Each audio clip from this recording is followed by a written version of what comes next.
Welcome to Simis Nadan Kitchen and you are watching Simis Nadan Kitchen with Simi. ഇന്ന് നമ്മൾ ഉണ്ടാക്കുന്നത് fried rice ആണ്. അപ്പോൾ ഇത് എങ്ങനെയാണ് ഉണ്ടാക്കുന്നത് നോക്കാം. ഫ്രൈഡ് റൈസ് ഉണ്ടാക്കാൻ വേണ്ടിയിട്ട് കുറച്ച് ക്യാരറ്റും കുറച്ച് ബീൻസും പിന്നെ കുറച്ച് കോളിഫ്ലവറും പിന്നെ കുറച്ച് ഗ്രീൻ പീസും വേണം. അപ്പോൾ ഇതെല്ലാം ഇപ്പോൾ ക്യാരറ്റും ബീൻസും ഒക്കെ ചെറുതായിട്ടാണ് അരിഞ്ഞു വെച്ചിരിക്കുന്നത്. പിന്നെ കുറച്ച് ക്യാബേജും വേണം. ക്യാബേജ് നീളത്തിലാണ് അരിഞ്ഞേക്കുന്നത്. ഞാൻ 2 ഗ്ലാസ് അരി വെച്ചിട്ടാണ് ഫ്രൈഡ് റൈസ് ഉണ്ടാക്കുന്നത്. അപ്പോൾ ഞാനിപ്പോൾ അരി ഓൾറെഡി ഞാൻ വേവിച്ച് വെച്ചിരിക്കുവാണ്, ഉപ്പിട്ടിട്ടാണ് വേവിച്ചേക്കുന്നത്. അപ്പോൾ ഇനിയിപ്പം ഇതുണ്ടാക്കി തുടങ്ങാം. ഫ്രൈഡ് റൈസ് ഉണ്ടാക്കാൻ വേണ്ടി വറ്റിച്ചല്ല വെള്ളം എടുക്കുന്നത്. നമ്മൾ ചോറൊക്കെ ഉണ്ടാക്കുന്ന പോലെ തന്നെ ഉപ്പിട്ട് തിളപ്പിച്ചിട്ട് വെള്ളം വാർത്തെടുക്കുകയാണ് ചെയ്തേക്കുന്നത്. ഇനിയിപ്പോൾ ഞാനൊരു നല്ല കട്ടിയുള്ള ഒരു ചൂട് കട്ടിയുള്ളൊരു പാത്രം വെച്ചിട്ടുണ്ട്. അതിലേക്ക് കുറച്ച് ഒലിവ് ഓയിൽ ഒഴിക്കാം.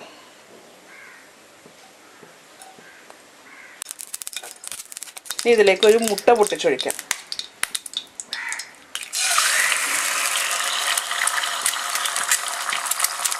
മുട്ടയുടെ പുറത്തേക്ക് കുറച്ച് ഉപ്പ് വിതറി കൊടുക്കാം.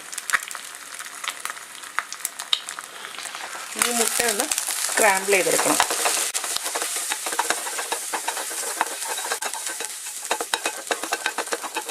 ഇനി ഈ മുട്ട ഇതിൽ നിന്ന് മാറ്റാം. ഇനി ഇതിലേക്ക് കുറച്ചും കൂടെ ഒലിവ് ഓയിൽ ഒഴിച്ചെടുക്കാം. ഒലിവ് ഓയിൽ തന്നെ വേണമെന്നില്ല, വെജിറ്റബിൾ ഓയിലിൻ്റെ അകത്തും ഇത് ഉണ്ടാക്കാം.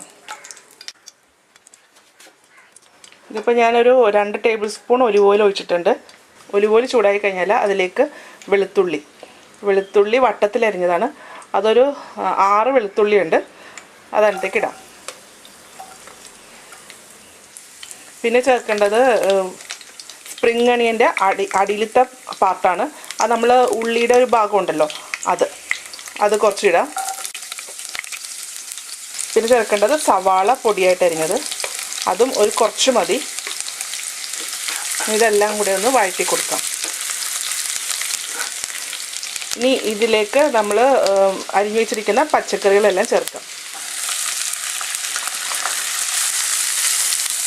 ഇപ്പോൾ ഇട്ടിരിക്കുന്ന പച്ചക്കറി എന്ന് വെച്ചാൽ carrot, green peas, cauliflower, beans. ഇനി ചേർക്കുന്നത് ക്യാബേജാണ്.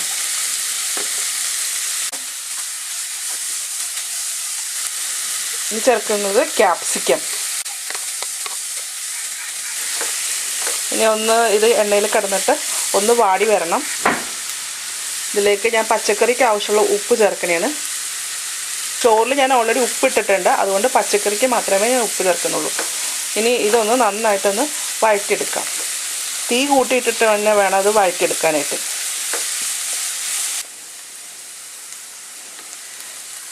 ഇപ്പം ആ വെജിറ്റബിൾസൊക്കെ നന്നായിട്ട് ഫ്രൈ ആയിട്ടുണ്ട്. ഇനി ഇതിലേക്ക് ചോറ് ചേർക്കാം.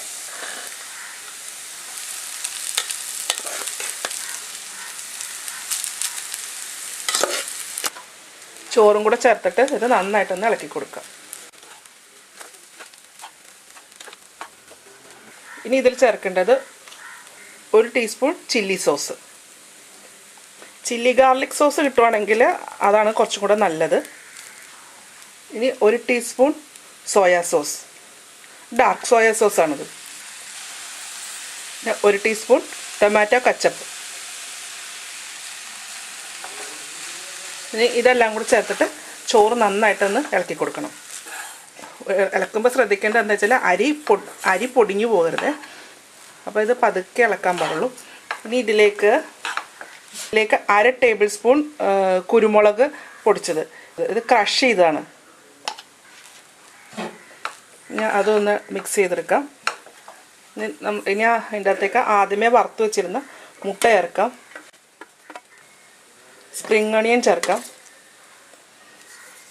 പിന്നെ സ്പ്രിംഗ് അണിയൻ്റെ അടിയിലത്തെ പാർട്ട്, ആ ഉള്ളിയുടെ ഭാഗം, അത് ചേർക്കുക. കുറച്ച് ക്യാപ്സിക്കം. ഇത് നന്നായിട്ടൊന്ന് മിക്സ് ചെയ്യാം. ഇതെല്ലാം ഇട്ട് കഴിഞ്ഞ ശേഷം തീ കൂടി തന്നെ ഇരിക്കണം. അപ്പോൾ തീയിലിരുന്നിട്ട് ഇതൊന്ന് പൊരിഞ്ഞു വരണത്. വീണ പോലെ സൗണ്ട് കേൾക്കുന്നില്ലേ, അപ്പോൾ അതുപോലെ ഇങ്ങനെ കേൾക്കണം. ഇനി സ്റ്റൗ ഓഫ് ചെയ്യാം. ഫ്രൈഡ് റൈസ് റെഡി ആയിട്ടുണ്ട്. അപ്പോൾ ഇതെല്ലാവരും ട്രൈ ചെയ്ത് നോക്കാം.